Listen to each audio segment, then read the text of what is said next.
Okay, chat में answer देने हैं।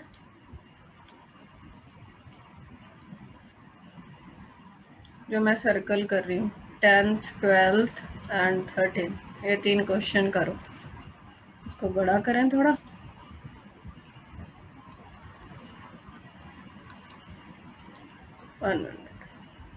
हाँ, पहले चलो 10th और 12th करो, वो तो दिख रहे हैं ना।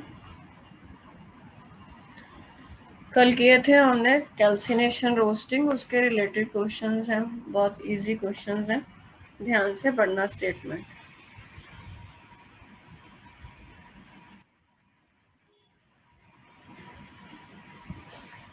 निखिलेश वीडियो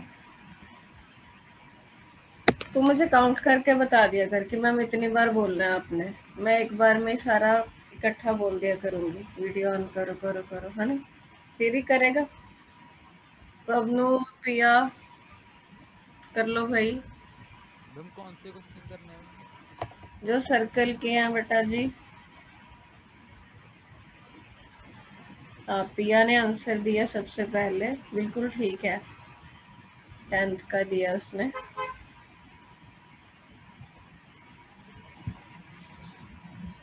खुद से किया पिया, बहुत बढ़िया। कल नोट्स खोले लगते हैं मुझे, हैं? लिखे थे मैम सारे तो याद है। देखा तो हो जाता है ना, पढ़ोगे तो सब हो जाएगा। The pair that does not require calcination, वो बोल रहा है इनमें से किसको कैल्सिनेशन नहीं चाहिए। हाँ, निखिलेश ने भी ठीक बताया। बाकी जशन प्रभनूर, ये ऑप्शन है ना बेटा। कैल्सिनेशन किस पे करते होते हैं? कार्बोनेट्स पे, हाइड्रेटेड ऑक्साइड्स पे, ठीक है, हाइड्रोक्साइड्स पे, हाइड्रेटेड ऑक्साइड लिख लेना। करते क्या थे कैल्सिनेशन, होता क्या है जशन, बता सकते हो? मैम हीट करते थे, या in the absence of air, या फिर थोड़ी एक पर्टिकुलर अमाउंट में। हाँ, heat the ore strongly below its melting point, either in the absence or a very little amount of air, you can say। तो बेसिकली कैल्सिनेशन करती क्या है, ओर को उसकी ऑक्साइड की फॉर्म में चेंज कर देती है। तो ये तो ऑलरेडी ऑक्साइड की फॉर्म में ही है, तो इनमें कैल्सिनेशन लगाने का तो कोई मतलब ही नहीं बैठता, इसीलिए ऑप्शन है। 12th देखिए, the reaction that does not require calcination, किसको इनमें से कौन सा कैल्सिनेशन का डिफाइन नहीं करता, मतलब कौन सा रिएक्शन कैल्सिनेशन का नहीं है, ये पूछ रहा। हाँ, पिया प्रभनूर सही आंसर है, वेरी गुड।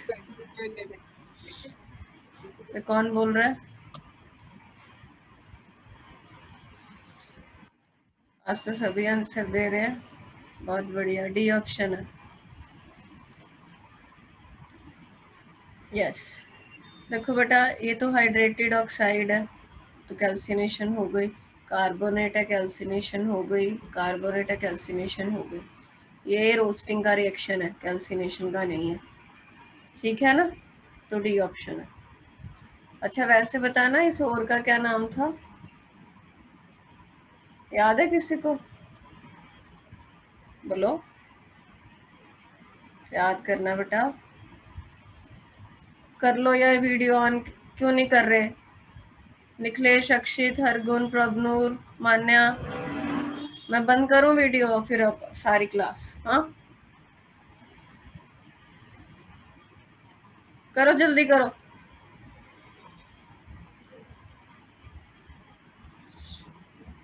जिंक कार्बोनेट को क्या बोलते हैं? कैलामाइन।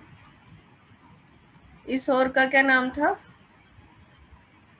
नाम बताओ, किसी को याद है बोल दो। डोलोमाइट, ठीक है। चलो 13 करो, देखो इसमें नॉलेज चेक होगी, बताया था ना, आप आ जाते हैं कभी कभी ये क्वेश्चन ओवर वाले। इसकी ऑप्शन नीचे दी हुई हैं अगले पेज पे, एक मिनट पहले क्वेश्चन देख लो। देखो की कह रहे हैं, मैच द ओर्स, जो कॉलम, एक कॉलम ए वाली कॉलम बी के साथ मैच करनी है। चलो मैच करते हैं, फिर ऑप्शन दिखाऊंगी। साइडराइट किसकी ओर होती है? आयरन। आयरन, आर है ये, FeCO3 को बोलते हैं। ठीक है, अब इनमें से हमने कौन से देखे हुए हैं? सी वाला देखा है, मेलाकाइट कॉपर की होती है बेटा, ये वाली है, तो सी के साथ क्यू आ जाएगा। कैलामाइन अभी बताया मैंने तुमको, जिंक की। पिंक। तो ये याद कर लेना, ये केलोनाइट जो भी है ये एल्यूमिनियम की ओर होती है। वैसे तो बॉक्साइट मेन है, बट ये भी होती है जिसमें सिलिका वगैरह प्रेजेंट होता है। ये एक्स्ट्रा आप लोग इसको कॉपी में लिख सकते हो, ये नोट्स में है नहीं, ऐड कर लेना। केलोनाइट एल्यूमिनियम की ओर है, इसका कुछ फॉर्मूला Al2Si2 मेरे ख्याल O5 एग्जैक्टली मैं एक बार चेक करके बता दूंगी, कुछ शायद ऐसा था, I am not pretty sure, बस एल्यूमिनियम की है। ठीक है, तो देखें कौन सी ऑप्शन बैठ रही है।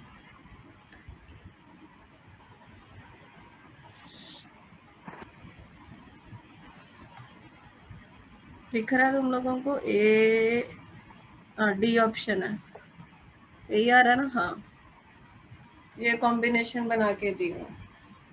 क्वेश्चन लिखते तो जाते हो ना, देखो इतने सारे क्वेश्चन हो जाते हैं ऐसे ही हंसते हंसते ही जेई के। ठीक है, तो इसको फोटो खींच लिया करो या लिख लिया करो। अब आते हैं टॉपिक पे।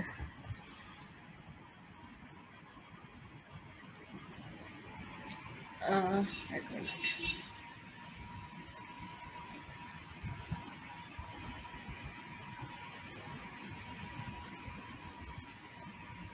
व्हाइट बोर्ड दिख रहा है ना भाई? अब तक हम बेटा क्या क्या कर चुके, एक मिनट में इसको ब्रीफ कर लेते हैं। सबसे पहले तो मेटलर्जिकल ऑपरेशंस, 4 मेन प्रोसेसेस होते हैं। चल मान्या प्रेजेंट है? मान्या चारों प्रोसेसेस के नाम बोल दे फटाफट। सबसे पहले क्या करना होता है मेटलर्जिकल ऑपरेशंस में? सबसे पहले क्या था Manya? I am asking to you.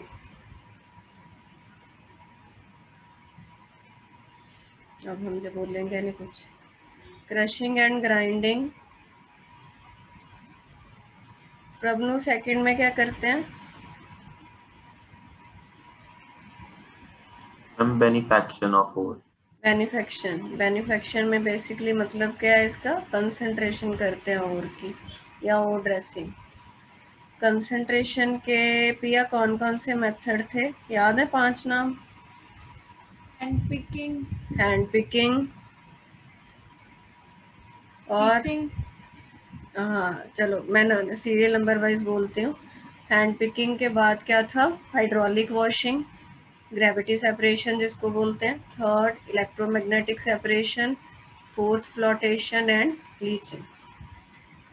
हर गुण जब हम लीचिंग करते हैं सिल्वर और गोल्ड की ओर्स की, उस प्रोसेस का एक स्पेशल नाम होता है, उसका क्या नाम होता है?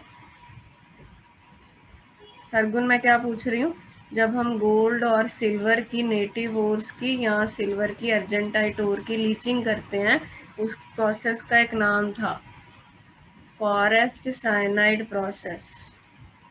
मैक आर्थर पूरा है उसका नाम, MacArthur Forrest cyanide process. जशन बॉक्साइट की लीचिंग का क्या नाम होता है एक अलग?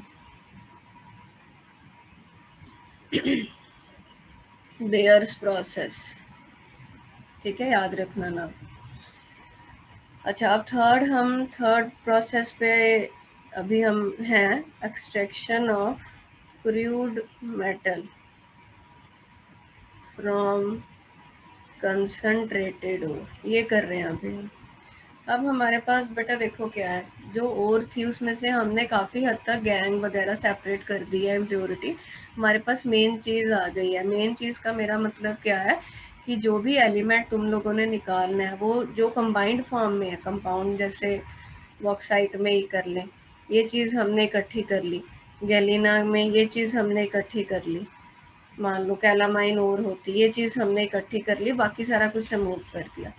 तो अब हमारा नेक्स्ट एम क्या है कि जो भी वो कंपाउंड बना के बैठा है, जो भी वो कंबाइंड स्टेट में है, उसको अलग कर दिया जाए। क्रूड मेटल आ जाए कंसंट्रेटेड ओर से। जैसे इसमें से एल्यूमिनियम अभी हमको चाहिए, इसमें से लेड हमको चाहिए, इसमें से जिंक हमको चाहिए, ठीक है। तो हम लोगों ने देखा कि सबसे इजीली मेटल को अलग करना उसकी ऑक्साइड फॉर्म में से सबसे आसान है। तो इसके आगे हमने 2 पार्ट करे थे। पहला पार्ट क्या है, कन्वर्जन इनटू ऑक्साइड फॉर्म। ऐसा क्यों होता है, इसका रीज़न है वो मैं आज बताऊंगी आपको। कि जो भी कोई फॉर्म है, जैसे ये तो ऑलरेडी ऑक्साइड की फॉर्म है तो इसमें तो कुछ करने की ज़रूरत नहीं। ये सल्फाइड की फॉर्म है तो हम पहले इसको ऑक्साइड में बदलेंगे, फिर उससे लेड निकालना आसान है। ये कार्बोनेट की फॉर्म है, पहले हम उसको ऑक्साइड की फॉर्म में बदलेंगे, फिर उसमें से जिंक निकालना ईजी है। तो ऑक्साइड वाली फॉर्म में चेंज करने के फर्दर मेथड हमने पढ़े थे कि या तो कैल्सिनेशन लगा लीजिए या रोस्टिंग लगा सकते हैं। रोस्टिंग कौन सी ओर्स पे लगता होता है निखिलेश, रोस्टिंग कौन सी ओर्स पे लगता है? अक्षित भाई ऐसे फटाफट जवाब आने चाहिए, क्या दे सोचते रहते हो? सल्फाइड ओर्स पे लगता है, सल्फाइड। यस। और कैल्सिनेशन कार्बोनेट ऑक्साइड तो ऑलरेडी हाइड्रेटेड ऑक्साइड हो गई या हाइड्रोक्साइड। अब हमने ये सीखना है कि ऑक्साइड तक तो हम पहुंच गए, अब ऑक्साइड में से मेटल कैसे निकाला जाए, आज हम ये करेंगे। तो सेकंड पार्ट थर्ड प्रोसेस का क्या है, एक्सट्रैक्शन। ये ना मतलब सीक्वेंस वाइज चलेगा, तो माइंड में आपको शुरू से चीज़ें रखनी पड़ेंगी तभी इस चैप्टर का लिंक बनेगा, नहीं तो इसको रट्टा मारना भी बहुत मुश्किल है ऐसे तो। मैं इसीलिए उस ढंग से आपको थोड़ा सा समझाने की कोशिश कर रही हूँ कि आप चीज़ों को रिलेट कर पाए। Extraction of metal from its oxide form. थोड़ी जर्नल बातें करते हैं फिर नोट्स पढ़ेंगे।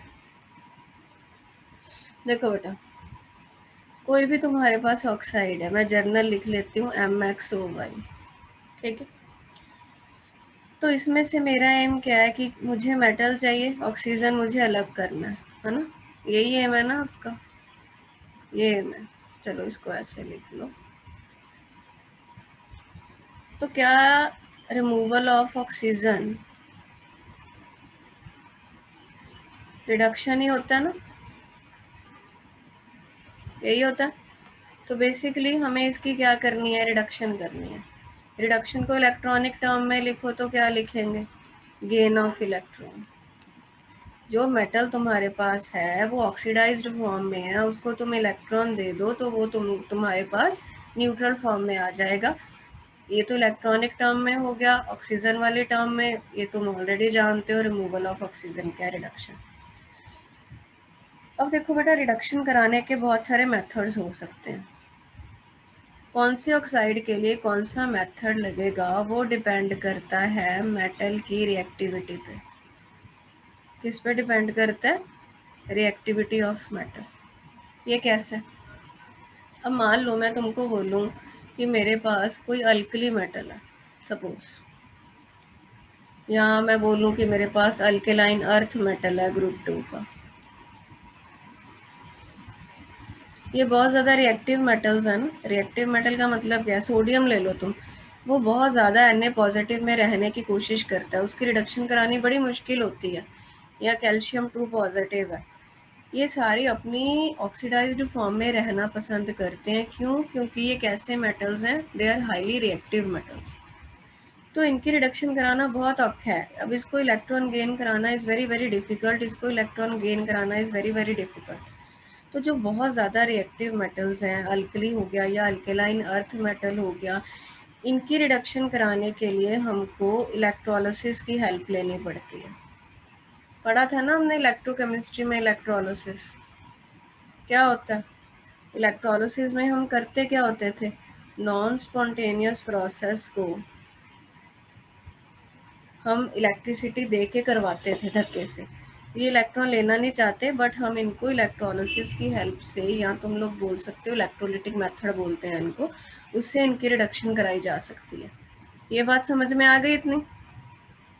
मेटल चाहिए, मेटल के लिए ये पता चल गया कि ऑक्साइड फॉर्म है। मान लो सोडियम का ऑक्साइड है तुम्हारे पास, इसमें से तुम समझ सकते हो कि सोडियम को निकालना कितना ज़्यादा डिफिकल्ट है, क्योंकि सोडियम तो प्लस में ही रह के बहुत खुश है, वो बहुत स्टेबल है।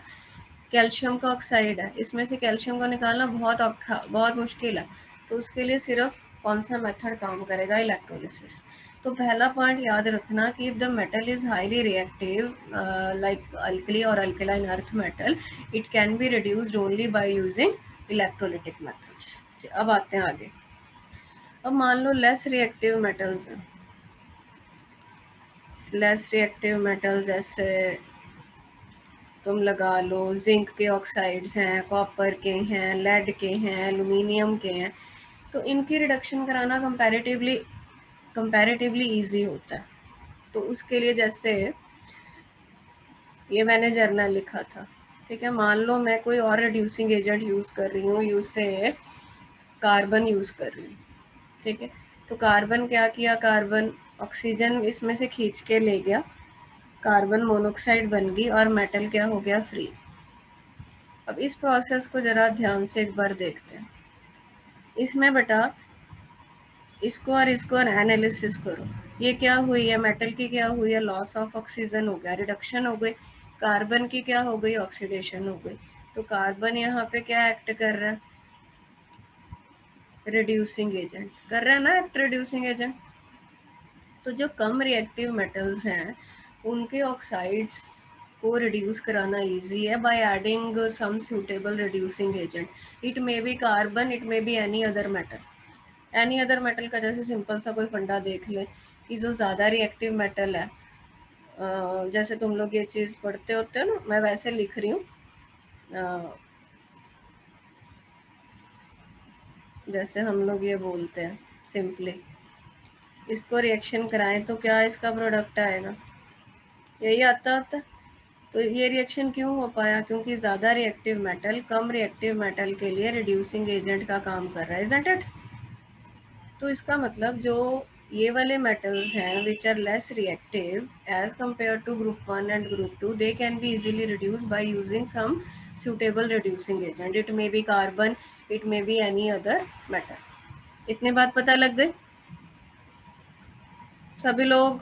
हाँ ना करो, पॉइंट वाइज समझना है। मेन फोकस क्या है कि हम मेटल को अलग करना चाहते हैं उसके ऑक्साइड से। तो कैसे करेंगे, मेटल ज़्यादा रिएक्टिव है, ग्रुप 1 ग्रुप 2 का है, तो उसके लिए हमें इलेक्ट्रोलिसिस यूज़ करना पड़ता है। कम रिएक्टिव वाली सिचुएशन है तो उसमें तुम कोई भी और रिड्यूसिंग एजेंट यूज़ कर सकते हो, लाइक कार्बन और एनी अदर मेटल, ठीक है। अब इतना मैं तुमको पढ़ाती हूँ।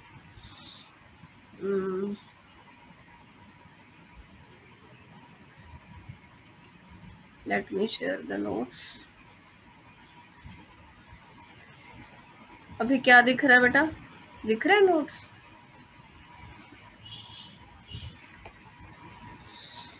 ये देखो यही लिखा हुआ है इसमें।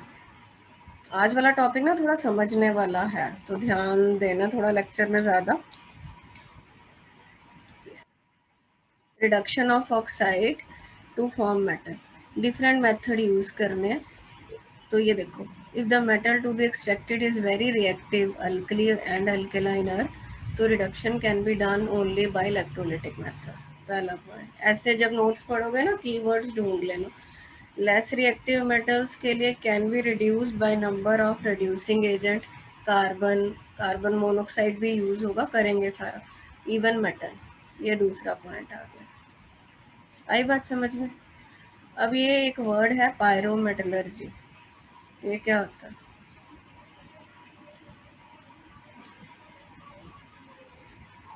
पायरोमेटलर्जी कुछ नहीं है, ये प्रोसेस का नाम है जस्ट। पायरोमेटलर्जी क्या है कि किसी भी मेटल ऑक्साइड को रिड्यूस करके उसका मेटल लेके आना, डिपेंडिंग अपॉन द रिएक्टिविटी कि कौन सा रिड्यूसिंग एजेंट यूज़ कर रहे हो। इस प्रोसेस का पर्टिकुलर एक अलग से नाम होता है, इसको पायरोमेटलर्जी बोलते हैं। ये डेफिनेशन आ सकती है, ठीक है। तो क्या डिफाइन करेंगे आ गया, तो the process of extracting metal, metal को निकालना by heating the oxide, metal का ऑक्साइड को हीट करेंगे, किसके साथ करेंगे भाई, विद सूटेबल रिड्यूसिंग एजेंट। इस प्रोसेस को हम क्या बोलते हैं, पायरोमेटलर्जी। अकेला जो मेटलर्जी है वो तो सारा प्रोसेस हो गया ना, कंसंट्रेशन कर रहे हो, रिफाइनिंग कर रहे हो, कुछ भी कर रहे हो, वो सारा मेटलर्जी का पार्ट है। बट पायरोमेटलर्जी सिर्फ उसको बोलते हैं कि जो मेटल ऑक्साइड को रिड्यूसिंग एजेंट के साथ ट्रीट करके मेटल को अलग करना, इसको पायरोमेटलर्जी बोलते हैं। समझ में आया ये? ठीक है, अब देखो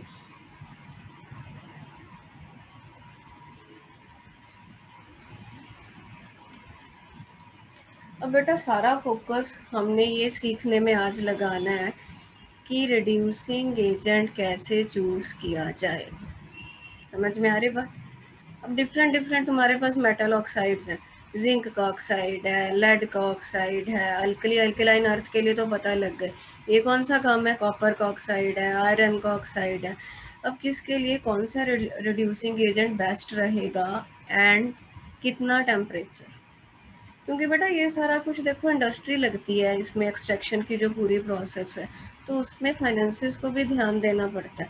तो वो ऐसी प्रोसेस निकालने की कोशिश करते हैं जिसमें खर्चा भी मिनिमम हो। अब कोई प्रोसेस कम टेम्परेचर पे हो रही है या दूसरी ज़्यादा टेम्परेचर पे हो रही है, तो ज़्यादा टेम्परेचर के लिए ज़्यादा फ्यूल चाहिए, ज़्यादा फ्यूल चाहिए तो खर्चा बढ़ेगा।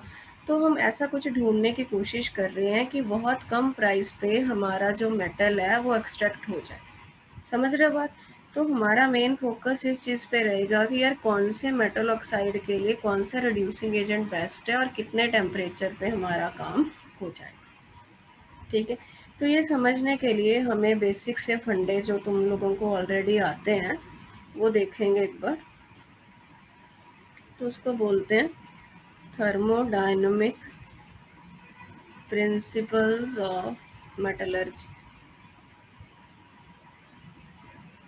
थर्मोडायनेमिक्स तो पढ़ी ही रखी है तुमने, वो उसके दो छोटे छोटे पॉइंट हैं जो बहुत बार तुम लोगों ने पढ़े हैं। Gibbs equation, delta G is equal to delta H minus T delta S. एक बार रिवाइज कर लेते हैं। डेल्टा जी क्या होता है? जशन और मान्या नहीं है, आई थिंक नेट इशू आ रहा है। अक्षय डेल्टा जी जानते हो क्या होता है? इनके नाम बताना क्या क्या है ये सारे पैरामीटर्स। डेल्टा जी क्या होता है भाई? अक्षित, निखिलेश, डेल्टा है याद करना बेटा, भूलना नहीं चीजा। Gibbs free energy change, Gibbs free energy change नु डेल्टा जी कहने हैं। निखिलेश डेल्टा एच की हुंदा है? Change in selfie. हाँ, इंथैल्पी चेंज। डेल्टा एस क्या होता है Piya? Entropy change. Entropy, entropy. Allotropy something different. T क्या है हरगुन? टेम्परेचर।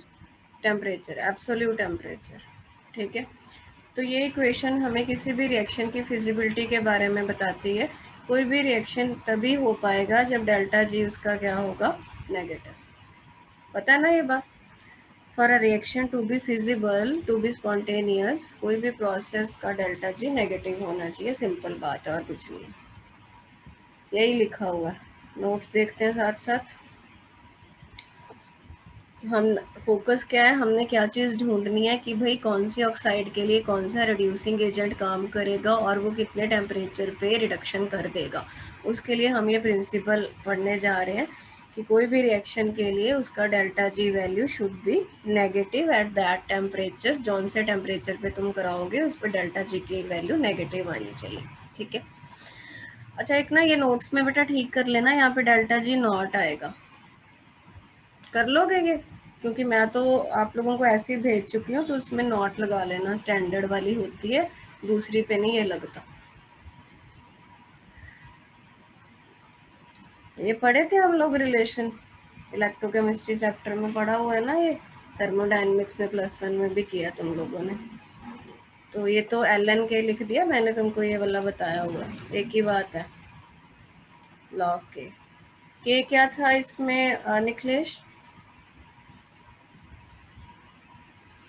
बोलो, क्या मैम? ये जो के लिखा हुआ है ये क्या चीज़ है? भाई इलेक्ट्रोकेमिस्ट्री में हालत ख़राब है तुम लोगों की, मुझे लगता है उसका अलग से टेस्ट लेना पड़ेगा दोबारा। बेटा उसकी तो सारी रिकॉर्डिंग्स भी पड़ी हैं चैप्टर, मैं मानती हूँ थोड़ा सा मुश्किल नहीं, मैं कहूँगी थोड़ा लंबा ज़रूर है। जिन बच्चों को इलेक्ट्रो में दिक्कत है सारी रिकॉर्डिंग तुमको बेटा भेजी हुई है, तो एक एक करके सुन लो चाहे दोबारा। K is the equilibrium constant and delta G naught क्या standard gives free energy change. ठीक है, तो डेल्टा जी नॉट हमको नेगेटिव चाहिए, तो ये नेगेटिव कब आएगा, जब तुम्हारा के क्या होगा पॉजिटिव। इक्विलिब्रियम कांस्टेंट की वैल्यू अच्छी खासी पॉजिटिव होगी तो ही डेल्टा जी अच्छी खासी नेगेटिव आएगी ना। डेल्टा जी ज़्यादा नेगेटिव होगी तो प्रोसेस तुम्हारी बहुत जल्दी स्पॉन्टेनियस फिजिबल हो जाएगी। ठीक है, यही बताया। Greater the negative value of free energy, greater the negative value मतलब जैसे एक -2 है एक -5 है, कौन सा ज़्यादा नेगेटिव है, -5। जो जितना ज़्यादा नेगेटिव होगा उतना प्रोसेस तुम्हारा ज़्यादा स्पॉन्टेनियस रहेगा। ठीक है, एक ना कपलिंग रिएक्शंस का फंडा इसमें देखेंगे, ये नाम ही भारी भरकम है कुछ नहीं इसमें। कपलिंग रिएक्शन क्या है, जैसे दो रिएक्शन है मान लो A to B C to D।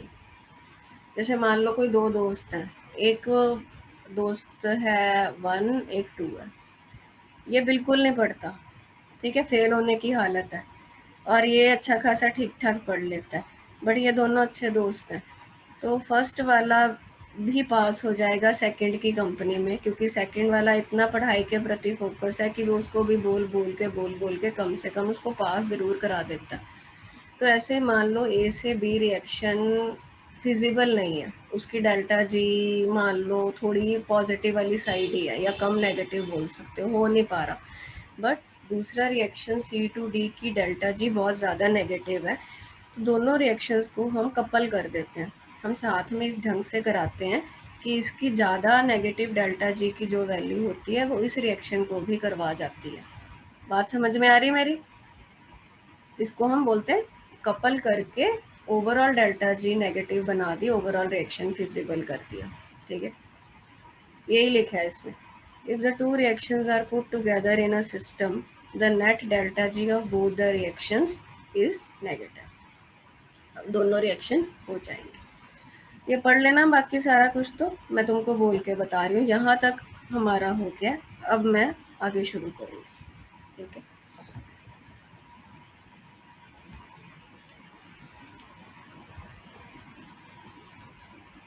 अब बेटा एक ना डायग्राम्स पढ़नी है इस चैप्टर में, एलिंगम डायग्राम्स बोलते हैं इनको।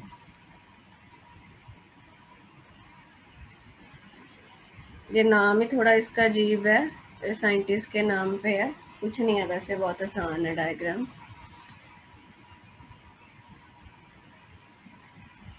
ग्राफ की फॉर्म में है। ऑक्साइड फॉर्मेशन की वेरिएशन बताती हैं, क्या होती है बेटा Ellingham diagrams. Oxide formation, oxide formation का क्या मतलब है, मैं एक एग्जांपल लेती हूँ। जैसे मान लो मैग्नीशियम है, ठीक है, मैग्नीशियम को हमने ऑक्सीजन के साथ रिएक्ट कराया तो वो मैग्नीशियम का ऑक्साइड बनेगा। ये कोई रिएक्शन हो रहा है, इस रिएक्शन को क्या मैं ये बोल सकती हूँ ना, क्या it is a reaction of oxide formation of magnesium. इस रिएक्शन की मैं डेल्टा जी एफ नॉट, ये क्या है, एफ मतलब फॉर्मेशन, ये रिएक्शन फॉर्मेशन का कुछ बन रहा है, इस रिएक्शन की गिब्स फ्री एनर्जी में क्या चेंज आती है वर्सेस टेम्परेचर, कि भाई इतने टेम्परेचर पे इतनी डेल्टा जी की वैल्यू थी, इतने टेम्परेचर पे इतनी डेल्टा जी की वैल्यू थी। तो इसका मान लो कुछ ऐसा लाइन आ गई, सपोज मैं पहले आपको एक लाइन ड्रॉ करके समझाती हूँ। मान लो ये लाइन है एम जी, मैंने ऐसे ही कोई रैंडम ऑक्साइड ले लिया, इधर क्या है डेल्टा जी फॉर्मेशन, इधर क्या है टेम्परेचर है। ठीक है, अब इसको कैसे स्टडी करेंगे, ये बताता है कि भाई इतने टेम्परेचर पे इतनी थी डेल्टा जी की वैल्यू, इतने टेम्परेचर पे इतनी थी, इतने टेम्परेचर पे इतनी थी। तो ऐसे ही हमारे पास बहुत सारे ऑक्साइड्स हैं, एल्यूमिनियम का ऑक्साइड बनाना है, ठीक है, तो एक लाइन कोई इसकी आ जाएगी, कोई नीचे होगी, कोई ऊपर होगी, तो इनको हम एलिंगम डायग्राम्स बोलते हैं। तो एलिनगम डायग्राम हमें बेसिकली क्या बताती है, variation of delta G not formation of oxides versus temperature. समझ में आया क्या बताती क्या है ये? हाँ ना तो कर दिया करो। हाँ Yes. अब मैं तुमको दिखाती हूँ, ये एनसीईआरटी का पीडीएफ निकाल के रखा है मैंने, इसमें मैं डायग्राम दिखाती हूँ तुमको। नोट्स में मैंने बनाई है, थोड़ी इजी है ये, थोड़ी सी ज़्यादा वो कॉम्प्लिकेटेड सी है। चलो पहले मैं यही दिखाती हूँ। ये देखो, बच्चे क्या करते हैं, देख के डर जाते हैं कि पता नहीं क्या है। चलो छोड़ो, ये टॉपिक छोड़ दो, आसान है बहुत।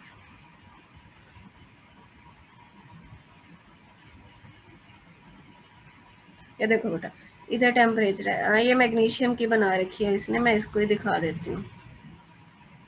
यस, ये अभी एक इंटरसेक्ट कर रहा है, क्या कर रहा है क्या नहीं कर रहा वो बात की बात है। ये 0 डिग्री सेल्सियस, ये 400 800 नीचे केल्विन वाले हैं। ये डेल्टा जी नॉट की वैल्यूज़ हैं। ये क्या बढ़ रही हैं वैल्यूज़, माइनस में कम होना मतलब वैल्यू बढ़ना है, इतना तो समझते हो ना। ये देखो बढ़ते बढ़ते ये 0 है। तुमको पता होगा कि डेल्टा जी नॉट जब 0 आ जाता है तो इक्विलिब्रियम हो जाता है। 0 से ऊपर पॉजिटिव वैल्यू आएंगी, पॉजिटिव वैल्यू पे तो कोई रिएक्शन हो ही नहीं पाएगा। ठीक है, अब मैं नोट्स में दिखाती हूँ, ये थोड़ी सिंपल करके बनाई थी मैंने। ये देखो, ठीक है, ये थोड़ा सा ना ऑर्डर भी माइंड में इनका रखना पड़ेगा कि नीचे कैल्शियम क्या है, मैग्नीशियम क्या है, थोड़ा वो हल्का फुल्का आइडिया होना चाहिए। आई बात समझ में? तो थोड़ा पढ़ते हैं, देखते हैं क्या है नोट्स में क्या लिखा है। मैं साथ साथ पढ़ देती हूँ ताकि तुम्हारा इंटरेस्ट बन पाए, तुम बाद में खुद से पढ़ पाओ। Ellingham diagrams consist of graphs which represent the variation of free energy delta G naught free energy with temperature। कौन से रिएक्शन के लिए? Formation of oxide of various elements. ठीक, ये होगी बात, ये साइंटिस्ट ने दिया था। अब ये पढ़ क्यों रहे हैं भाई, ये बहुत अच्छी इन्फॉर्मेशन देंगी। हमारा एम क्या था, बिना पर्पस के तो हम कोई काम नहीं करते ना। ये पढ़ा रहे हैं हम, पढ़ रहे हैं हम, तो कोई ना कोई इसका पर्पस है। पर्पस हमारा वही था कि कौन से मेटल ऑक्साइड के लिए कौन सा रिड्यूसिंग एजेंट काम करेगा और वो रिएक्शन कितने टेम्परेचर पे हो पाएगा। ये दोनों चीज़ों का आंसर ये डायग्राम से मिलेगा। ठीक है, अच्छा एक बात बताओ, ज़्यादातर ये वाली लाइन को छोड़ दो, ये स्लोप डाउनवर्ड है। तुमको एक ऑब्जर्वेशन दिख रही होगी कि ज़्यादातर लाइंस की स्लोप पॉजिटिव आ रही है, अपवर्ड है ना। ठीक है, तो सबसे पहले इसका आंसर ढूंढना है, ये क्वेश्चन आ जाता है। तो सबसे पहले हमने क्या आंसर ढूंढना है, वो क्या क्वेश्चन पूछेंगे कि delta G F not versus temperature के जो ग्राफ्स हैं, या वो पूछेगा एलिनगम डायग्राम है जो, उसमें स्लोप्स भाई पॉजिटिव क्यों आ रही हैं ज़्यादातर।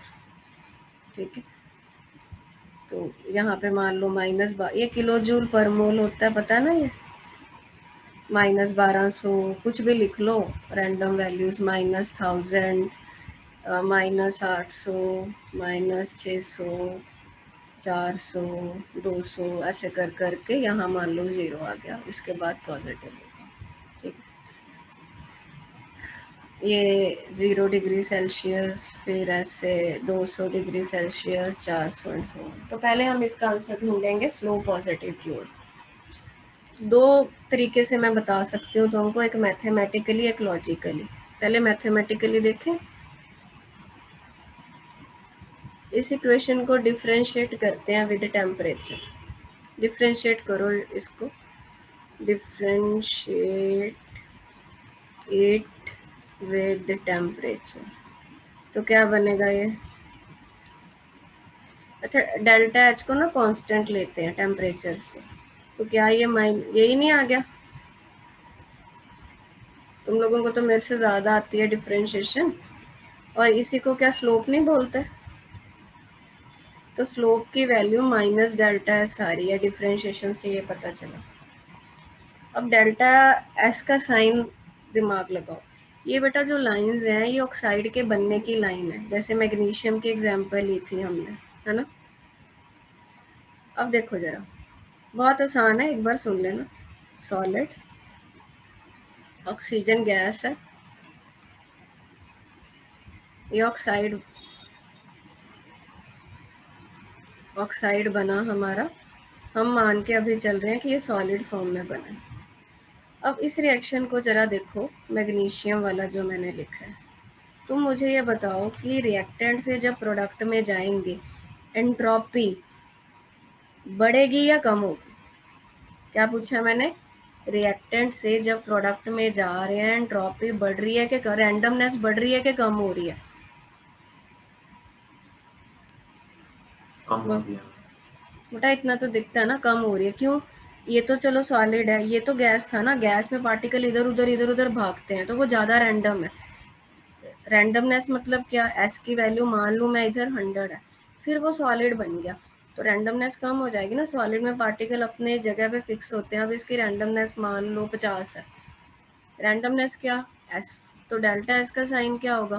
Final minus initial negative. तो याद रखना ऑक्साइड फॉर्मेशन में एंट्रोपी डिक्रीजेस, एंट्रोपी क्या हुई? डिक्रीज हुई। अब डेल्टा एस का साइन खुद का नेगेटिव है, एक नेगेटिव और आ रहा है, नेगेटिव नेगेटिव क्या हुआ? पॉजिटिव।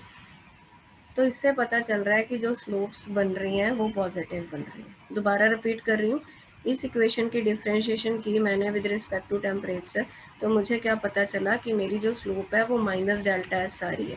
डेल्टा एस का फिर मैंने वो देख लिया कि साइन क्या बन रहा है। मैंने देखा कि जो ऑक्साइड फॉर्मेशन है उसमें रैंडमनेस कम हो रही है तो डेल्टा एस का साइन नेगेटिव आएगा। एक नेगेटिव पहले से था, नेगेटिव नेगेटिव पॉजिटिव, तो स्लोप पॉजिटिव आई। एक तो ये तरीका है। दूसरा सिंपल है, इसको देखो, मान लो डिफरेंशिएशन में नहीं जाना तुम लोगों को। बेटा delta H minus T delta S है ना, इसको हम कांस्टेंट ही लेते हैं टेम्परेचर से, तो ये साइन नेगेटिव अंदर बैठा है डेल्टा एस का, नेगेटिव नेगेटिव पॉजिटिव हो जाएगा। तो जितना टेम्परेचर बढ़ाते जाओगे उतना डेल्टा जी का साइन कम नेगेटिव नहीं होगा। समझ पाते हो क्या तुम लोग ये वैल्यू चीज़ें? Delta G delta H minus, मैं वैसी वैल्यू लेके समझाती हूँ। वहाँ टेम्परेचर मान लो 200 है, ठीक है, डेल्टा एस मान लो -2 है, ठीक, तो ये कितना हो गया? 400, ठीक। और कोई केस ले लेते हैं जिसमें टेम्परेचर था 400, ये -2, तो ये कितना आएगा? 800। ऐसे करके देख लिया करो। तो डेल्टा जी की वैल्यू बढ़ने वाली साइड है। बढ़ने वाली साइड मतलब पहले -1000 है तो -800 बढ़ रहा है, फिर -400, 0 की तरफ जा रहा है, बढ़ रहा है, इसलिए स्लोप जो है वो पॉजिटिव। समझ में आया? ये क्वेश्चन पूछेंगे तो उसमें तुमने ये बताना है कि भाई डेल्टा एस जो है वो नेगेटिव साइन है, तो इक्वेशन में पुट करके हमें पता चल रहा है कि जो टेम्परेचर के बढ़ने से डेल्टा जी की जो वैल्यू है वो बढ़ेगी, या कह लो कम नेगेटिव होगी। Any doubt up to here?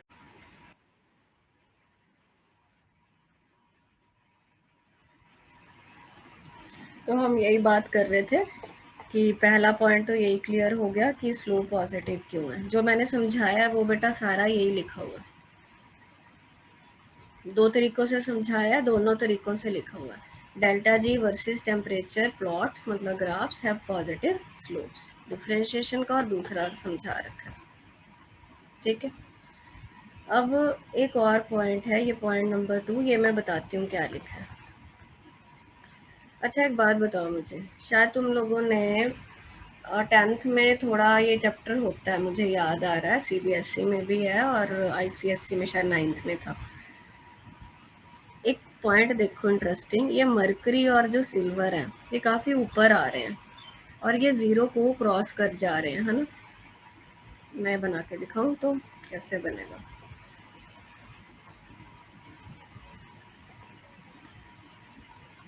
ये प्लॉट्स हैं तुम्हारे, ये मान लो 0 वैल्यू थी और हमने देखा कि भाई इनमें से ये मरकरी टू मर्क्यूरिक ऑक्साइड बनाने का प्लॉट है, सिल्वर टू सिल्वर ऑक्साइड बनाने का प्लॉट है। ध्यान दो इधर, मैंने पूरा एग्जैक्ट नहीं बताया, जस्ट आइडिया दे रही हूँ तुम लोगों को। तुम लोग ये देख रहे हो कि मरकरी से मरकरी ऑक्साइड जो बनने की प्रोसेस है बेटा, उसकी जो डेल्टा जी की वैल्यू है वो जल्दी ही 0 को क्रॉस कर गया। इस पे ध्यान दो। 0 को क्रॉस करने का मतलब क्या है कि यदि इस टेम्परेचर के, यार आराम से आते हैं ना सभी, ये 0 से क्रॉस करने का मतलब क्या है कि इस टेम्परेचर से ज़्यादा पे तुम ये प्रोसेस कराओगे तो उसके लिए डेल्टा जी वैल्यू पॉजिटिव होने वाली है। डेल्टा जी पॉजिटिव का मतलब क्या है कि भाई मतलब होगी ही नहीं, स्टेबल ही नहीं होगा ऑक्साइड का बनना। ऑक्साइड का बनना स्टेबल नहीं होगा, बट क्या इससे ऑपोजिट रिएक्शंस होने लग जाएगा। इसकी डेल्टा जी बहुत, सुनो मेरी बात ध्यान से, इस पे फोकस करो। ये कोई टेम्परेचर पे ये 0 वैल्यू को क्रॉस कर गया, मतलब इससे हाई टेम्परेचर पे मैं ये रिएक्शन कराऊं तो डेल्टा जी वैल्यू पॉजिटिव आएगी। या मैं उल्टा बोलूं कि मैं उल्टा रिएक्शन कराऊं तो उसके लिए डेल्टा जी वैल्यू नेगेटिव आएगी इस टेम्परेचर के ऊपर। ठीक है, इसका मतलब कि मर्क्यूरिक ऑक्साइड को तुम जिस टेम्परेचर पे वो क्रॉस करता है ना, उससे हाई टेम्परेचर पे हीट कर दो, क्या होगा, तो वो टूट जाएगा, अपने आप ब्रेक हो जाएगा। हमको ब्रेक ही तो कराना था, हमको तो मेटल चाहिए था। बड़ा आसान है, इनके लिए तुमको कोई रिड्यूसिंग एजेंट भी डालने की ज़रूरत नहीं है। इनको जस्ट तुम हीट करोगे मरकरी का ऑक्साइड और सिल्वर का ऑक्साइड, तो वो तुमको आराम से मेटल दे देंगे। क्यों है ऐसा? क्योंकि वो बहुत लो टेम्परेचर पे ये 0 वैल्यू को क्रॉस कर जाते हैं। 0 वैल्यू को क्रॉस करने का मतलब ये है कि वो रिएक्शन नहीं होगा, तो उससे ऑपोजिट रिएक्शन होगा। ऑपोजिट का मतलब क्या है, ऑक्साइड बन नहीं रहा तो ऑक्साइड टूटने वाली प्रोसेस के लिए तो भाई डेल्टा जी नेगेटिव है ना। समझ में आई ये बात या नहीं आई? Yes, ma'am. बेटा बाकी लोग भी बताया करो प्लीज। देखो ये लिखा हुआ है, above these temperature delta G would be positive and the oxide form will decompose। तो इसीलिए तुमको ये पढ़ाया जाता था 10th में कि जो मरकरी और सिल्वर के ऑक्साइड्स हैं, इनके लिए तुमको कोई रिड्यूसिंग एजेंट डालने की ज़रूरत नहीं पड़ती, इनको सिंपली हीट कर दो, काम बन जाता है।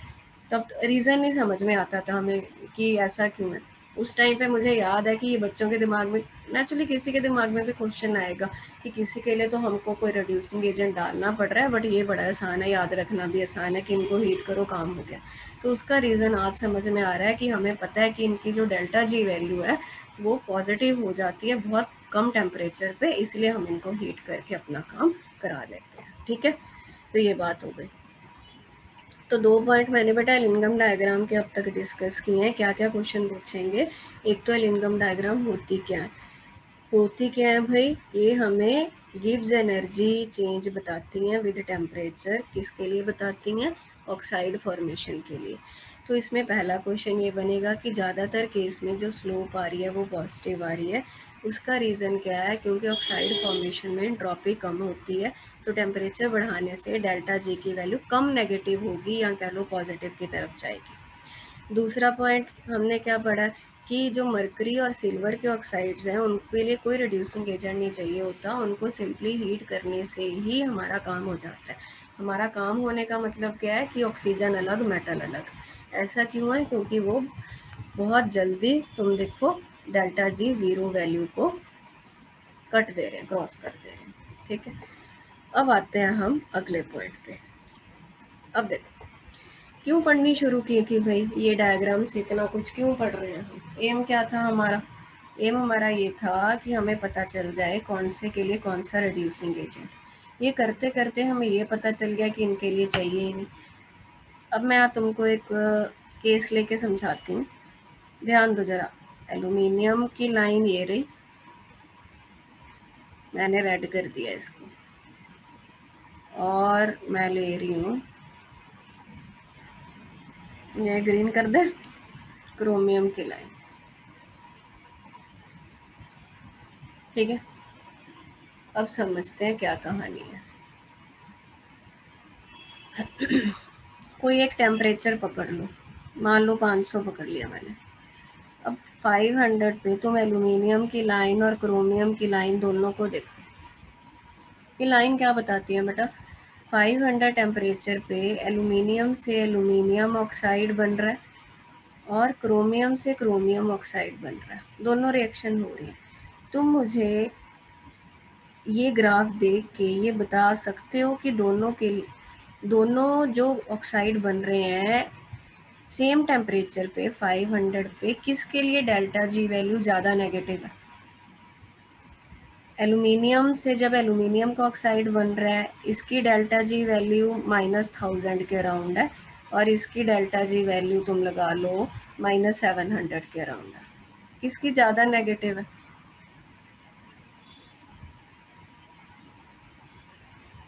-1000 ज़्यादा नेगेटिव है ना बेटा, -700 के कंपैरेटिवली, ये दिख रहा है ना। तो एल्यूमिनियम से एल्यूमिनियम ऑक्साइड बनना 500 डिग्री टेम्परेचर पे ज़्यादा फिजिबल है, ज़्यादा स्टेबल है आई शुड से। क्यों? क्योंकि उसके लिए डेल्टा जी वैल्यू ज़्यादा नेगेटिव है। मैं ये बोलूँ तुमको कि 500 टेम्परेचर पे एल्यूमिनियम ऑक्साइड बनने की डेल्टा जी -1000 है और क्रोमियम ऑक्साइड बनने की डेल्टा जी -700 है।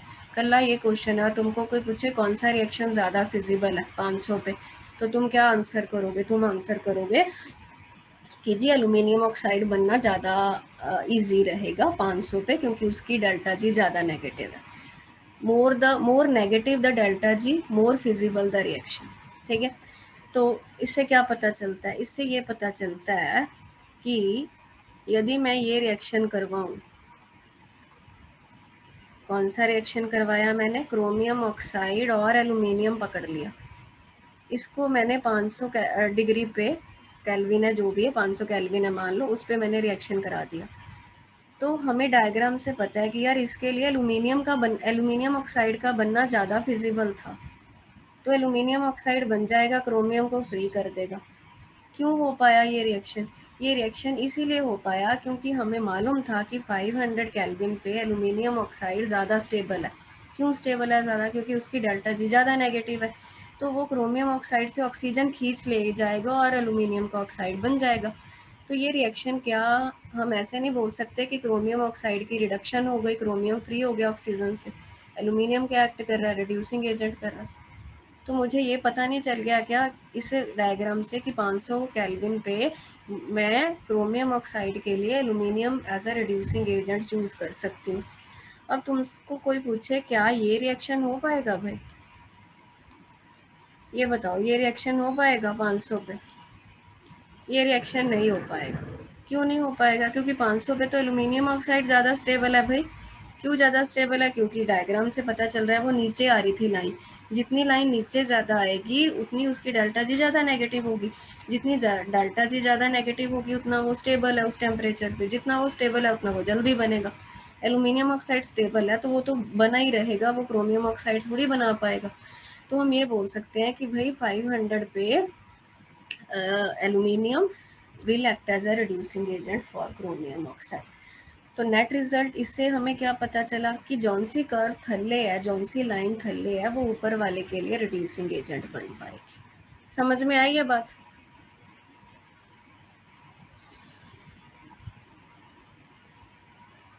Yes, sir. शक्ल देखते रहा करो तुम मेरी और नोट्स की, पता नहीं क्या समझते हो क्या करते हो। बीच में कोई लाइन नहीं समझ आती तो बोलो। ये देखो यही लिखा हुआ है, any metal oxide with a lower value of delta G is more stable than metal oxide with higher delta G। बस इन्नी गल बेटा याद रखियो, जिन्नी डेल्टा जी ज़्यादा नेगेटिव ना वो चीज़ ज़्यादा स्टेबल होंगी है। तो ग्राफ तो सानू ये पता लगता है कि जेड़ा ग्राफ थल्ले है, जेड़ी लाइन थल्ले है, वो डेल्टा जी ज़्यादा नेगेटिव है तो वो बनेगा। ठीक है, तो एल्यूमीनियम दा ऑक्साइड बनन की ज़्यादा टेंडेंसी हैगी है, तो एल्यूमीनियम ऑक्साइड बन जाता है, क्रोमियम ऑक्साइड तो क्रोमियम फ्री हो गया, असी फ्री हो ही कराना सी।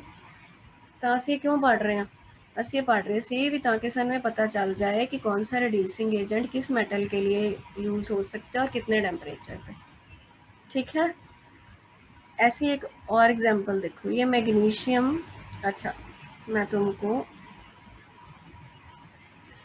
ये इंटरसेक्शन वाला फंडा आप देखो जरा, ये नीचे लाइन बेटा मैग्नीशियम से मैग्नीशियम ऑक्साइड बन रहा है, ऊपर किसका? एल्यूमिनियम से एल्यूमिनियम ऑक्साइड। इस टेम्परेचर पे ये मान लो ये 1673 है, इसके अराउंड ही रहेगा। इतने टेम्परेचर से पहले पहले कौन सी लाइन थल्ले है? मैग्नीशियम की लाइन थल्ले है, तो मैग्नीशियम रिड्यूसिंग एजेंट बनेगा एल्यूमिनियम ऑक्साइड के लिए। ये रिएक्शन हो जाएगा, बट ये रिएक्शन कितने टेम्परेचर पे होगा? बिलो 1673। क्यों होगा भाई?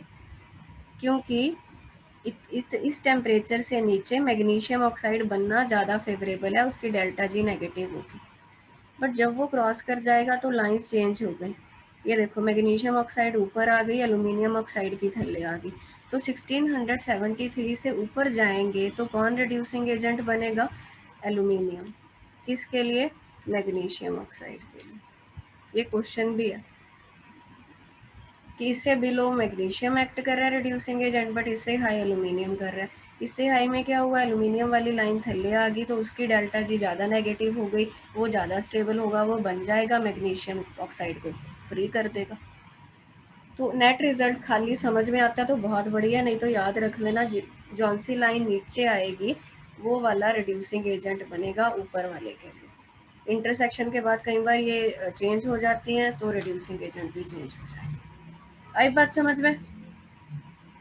पिया, प्रभनूर, Yes, ma'am. अक्षित, निखिलेश, Yes, ma'am. थोड़ा दिमाग पे तो बेटा जोर लगेगा। +1 +2 में ऐसा तुम लोग सोचो कि 10th वाला काम चलेगा तो वो तो नहीं चलने वाला, ठीक है? ये दिमाग पे जोर पड़ने वाली तो चीज़ें हैं। तो साइंस का मतलब ही यही है कि हमने कुछ नया सीखना है, हमने अपने ब्रेन को डेवलप करना। तो यही बताया हुआ जो मैंने सारा तुमको समझाया, ठीक है? नेट रिजल्ट स्टार डाल दिया। Any metal would reduce the oxide of other metal which lie above it. जो ऊपर वाला है नीचे वाला उसके लिए रिड्यूसिंग एजेंट काम करेगा। ये रिजल्ट निकलता है इनकम डायग्राम का। बट इसकी लिमिटेशन है। लिमिटेशन क्या है? एक तो ये नहीं बताती रेट ऑफ रिएक्शन, ये बताती है ना कि फिजिबल है या नहीं है, हो पाएगा या नहीं हो पाएगा, उसका रेट नहीं बताती। तब ये हमने काइनेटिक्स चैप्टर में भी देखा था कि डेल्टा जी वाला फंडा होता है वो हमें फिजिबिलिटी बताता है, स्पीड नहीं बताता, ठीक है? और हम ये भी मान के चल रहे थे डेल्टा जी नॉट, ये वाला प्रिंसिपल भी यूज़ होता है। तो इक्विलिब्रियम, इसका मतलब हम यही मान के चल रहे हैं कि यार सारे रिएक्शंस इक्विलिब्रियम वाली सिचुएशन रिवर्सिबल ही मान के चल रहे हैं हम। बट ये ज़रूरी नहीं होता कि हर बार ही होगा या नहीं होगा, बट ये दो एजम्पशंस लेके चलते हैं। यहाँ तुम बोल सकते हो लिमिटेशंस क्या क्या हुई। रेट ऑफ रिएक्शन के बारे में नहीं बताता, दूसरा ये मान के चलता है कि रिएक्शन रिवर्सिबल है, ठीक? तो ये सारा अच्छे से एक एक लाइन रीड कर लेना, इसमें से क्वेश्चन आएंगे।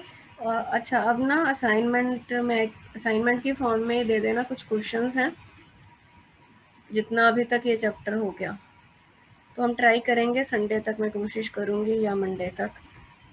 तुम लोग टेस्ट वैसे तैयार करना, बट मैं देखती हूँ, मैं चाहती हूँ कि ये चैप्टर हो जाए ना इस वीक। टेस्ट तो तुम्हारे रेगुलरली हो ही रहे हैं।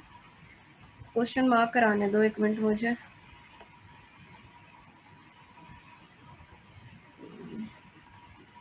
इंटेक्स में तो इसका अभी कुछ है नहीं, ये हमने सारा कर लिया, लीचिंग वगैरह। ये देख लेना, इसमें कुछ ज़्यादा नहीं है, एक बार गो थ्रू हो जाना, इनके डाटा ही है ये, तो नोट कर लो फिर। इंटेक्स 6.1 6.2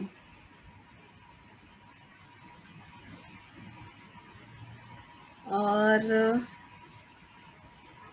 अभी ये रहने दो, एलिनगम डायग्राम के हैं, बट थोड़ा सा और समझा दूंगी फिर दूंगी। बैक एक्सरसाइज पे आते हैं।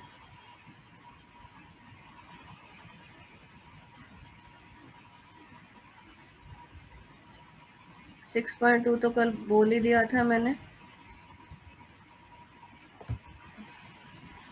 थोड़े यहाँ पे तो 6.13 14 16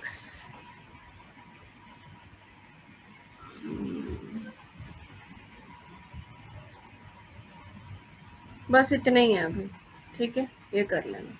ये देखो ये क्वेश्चन है, जैसे predict the condition under which aluminium might be expected to reduce MgO। Aluminium reducing agent का काम करे, ठीक है, अब ये देखो याद करना है ये टेम्परेचर ना तुमको जो दिखाया था ना अभी 1673 वो बोल रहा है MgO को रिड्यूस कर दे एल्यूमिनियम, तो क्रॉस के बाद होगा एल्यूमिनियम थल्ले आ जाएगा। तो कंडीशन क्या हुई, अबव दिस इंटरसेक्शन पॉइंट। ठीक है, तो ये क्वेश्चंस लिखना शुरू कर दो अभी, फिर कल और हो जाएंगे, फिर इकट्ठे असाइनमेंट की फॉर्म में दे देना। ठीक है बेटा, फिर कल मिलते हैं हम लोग, इतना पढ़ना। Okay, bye bye. Thank you ma'am.